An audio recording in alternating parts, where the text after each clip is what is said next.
हैदराबाद से 2024 का नतीजा कुछ भी आए, लेकिन बीजेपी ने अपनी बंजर पड़ी सियासी जमीन पर चुनाव कैसे लड़ा, ये कई सालों तक याद रखा जाएगा।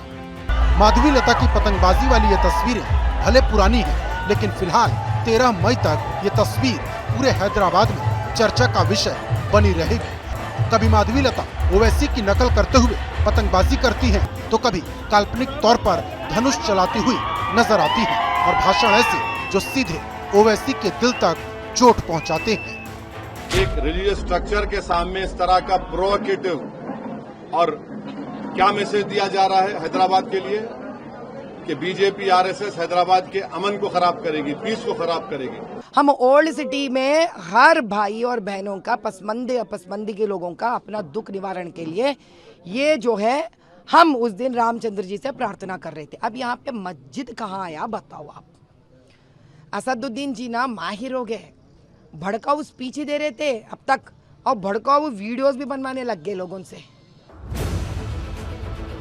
कहने को चुनाव विकास के मुद्दे पर लड़े जाते हैं, लेकिन जब मामला हैदराबाद का हो तो बात अलग हो जाती है। ये भी सच है कि बीजेपी जितनी आक्रामकता से इस बार हैदराबाद का चुनाव लड़ रही है, उतनी आक्रामकता से पिछले कुछ सालों में कभी नहीं लड़ा। माधवी लता वो हैं जो धर्म के प्रति अटूट आस्था रखती हैं और ओवैसी के खिलाफ चुनाव लड़कर वो पूरे देश में सुर्खियां बटोर रही हैं। जिस वीडियो को ये लोग एडिट कर अपना मनमानी कर रहे हैं, उनके ऊपर केस भी दर्ज करे हैं। अब जल्दी वो लोग बाहर निकलेंगे, उनको कड़ी सी कड़ी सजा होगी। जो हमारे ऊपर ऐसा गलत अफवाह फैला रहे हैं लोग, उनका भी जो एडिट करे हैं और उनको भी जिसने इसका फायदा उठाने की कोशिश करे हैं। When I put a tear into the sky, so when they lodged a complaint, doesn't that mean that they want to chop me? Hyderabad के चुनाव में इस बार अलग तरह का रंग है। सियासत के मैदान में ये एक नई जंग है। बीजेपी का ख्याल है कि जो 2014 और 2019 में नहीं हो पाया, वो 2024 में माधवी लता के नाम पर हो जाएगा। लेकिन दूसरी तरफ बैरिस्टर असदुद्दीन ओवैसी है, जिनकी लाइन और लेंथ बेहद सधी है। वो माधवी लता पर कम और मोदी पर ज्यादा हमलावर है।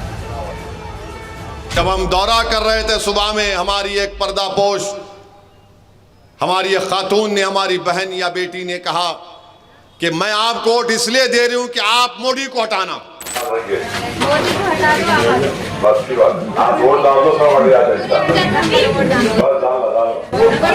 मोदी को हटा देना, आप आना। उस एक जुमला काफी हमारे को पैगाम देने के लिए।